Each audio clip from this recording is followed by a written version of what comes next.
The Toy Pickup Dilemma by JustinRice. TEC830 Creative Problem Solving Summer 2014. In the Rice household, there is a constant epic battle that wages back and forth between our son and my wife and I.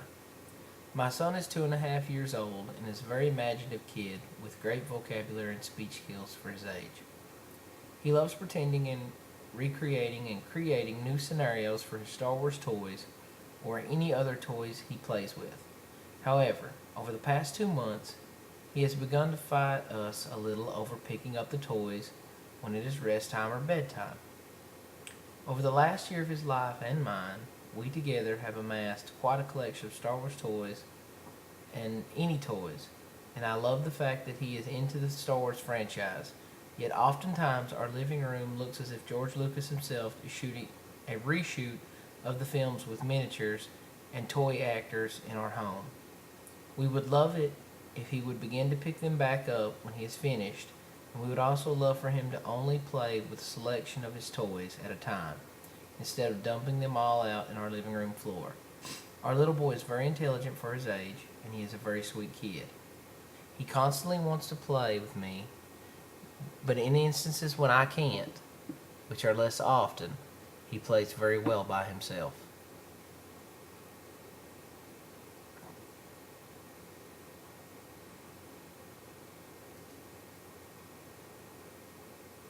The normal limitations of our involvement on a daily basis are currently at a low mark, with both of us being home with him for the summer, making this peak time to solve the problem.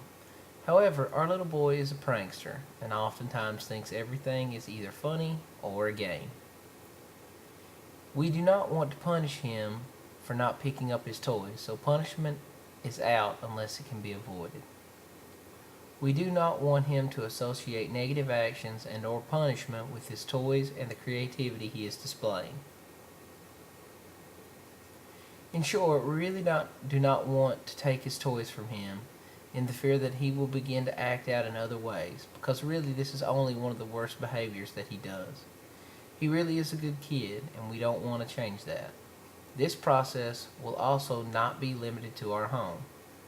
Since he also stays with other members of our family, we can only suggest they help with the process, and we cannot make them. Also, during the school year, he takes place in toy picking up activities in his early start classroom where his mother, my wife, is his teacher. She even states that at school he gives a much better effort in picking up than he does at home. We cannot change the fact that his mom is his teacher there at least for one more year. His mother and I also really do not want to delve into the psychology Dr. Phil style to why he is rebelling a little in this activity. We feel like that type of dissection could lead to other unwanted activities and, in my wife's words, cause our son to be a nut. Because we believe that every child is different and he is cut from a unique mold. So we must find what works for him. The biggest assumption going forward is that the activity of not wanting to pick up his toys will still occur. We also feel that if we do not make it an enjoyable task, now it will only continue and will evolve into becoming lazy or messy as he gets older. We also believe that his toys could get broken or damaged if they are left lying around, especially when he plays outside. I cannot begin to stress the importance of this problem enough, from the development and conditioning of our son to learn to take responsibility for his actions, and for the sanity of my wife, who does not want to direct a stop-motion version of Star Wars on our living room floor every night at bedtime.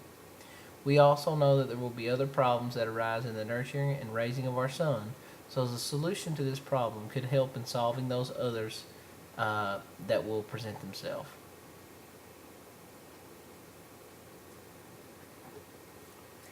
In order to solve the problem at hand, I have chosen to use Glover's strategy for problem solution, also known as the scientific method. Glover's strategy consists of 5 phases, with the first being identifying and defining the problem. The next step is to generate a hypothesis, or in this case 3 hypotheses. Following the development of the hypotheses Each is to be tested with a selection of the best hypothesis to be selected. Then a generalization of the results are to be stated. For this problem, I have given the results for each tested hypothesis and then discovered a solution to the problem based on each finding.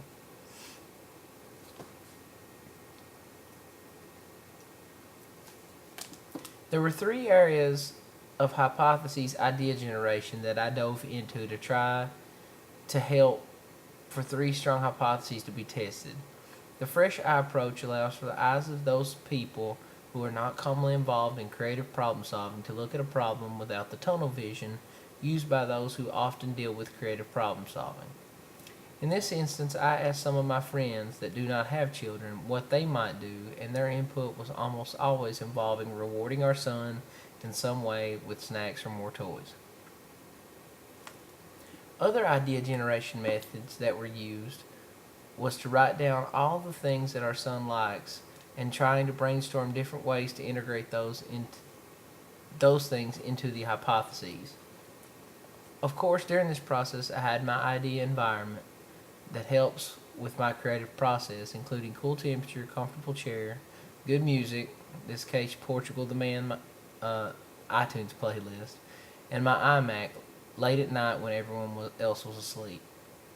This is when I had the idea that I could make toy pickup a competitive game because he always wants to win at everything we do.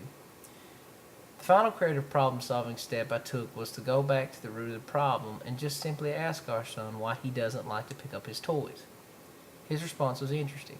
He stated that it's not fun and I have to go to bed, which helped me try to think of ways that would be more fun and eased his dislike for going to bed.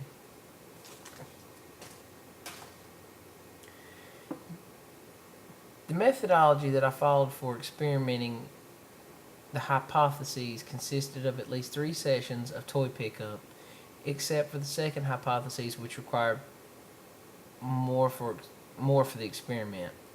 The following will describe each hypothesis and the results that were found from each experiment.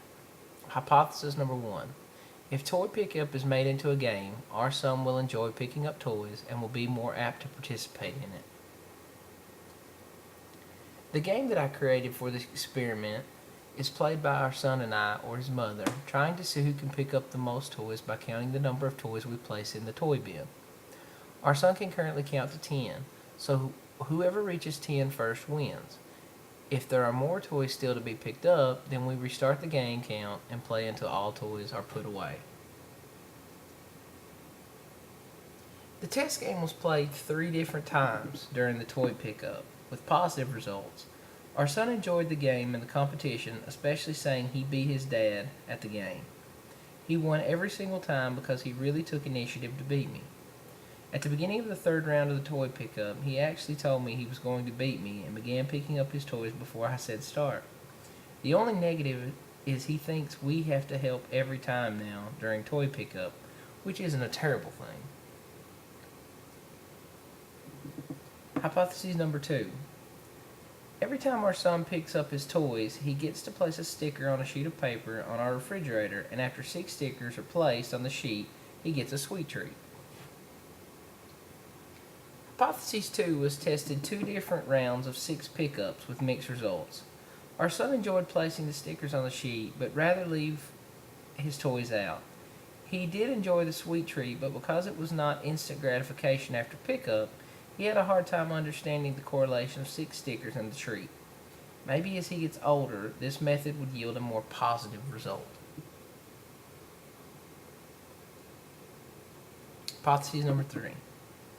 Every time our son picks up his toys, he gets 10 minutes of iPad play before rest time and going to bed at night. Hypothesis 3 was tested 3 different times during toy pickup with positive results. Because toy pickup is usually before rest time and bedtime, the instant reward of iPad play was very effective as it worked as a transition from play to rest.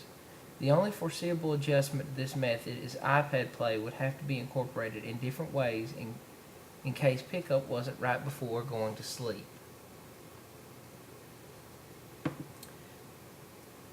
After testing all three hypotheses, the best hypothesis is a combination of all three. The toy pickup game will be incorporated, and every time our son wins, he gets 10 minutes of iPad play. He also gets to place a sticker after every pickup session regardless of if he wins. This will continue to promote positive reinforcement to the activity of picking up his toys, so that will be a habit he forms as he continues to grow and develop, and hopefully this will lend to other aspects of maintaining a tidy room and appearance.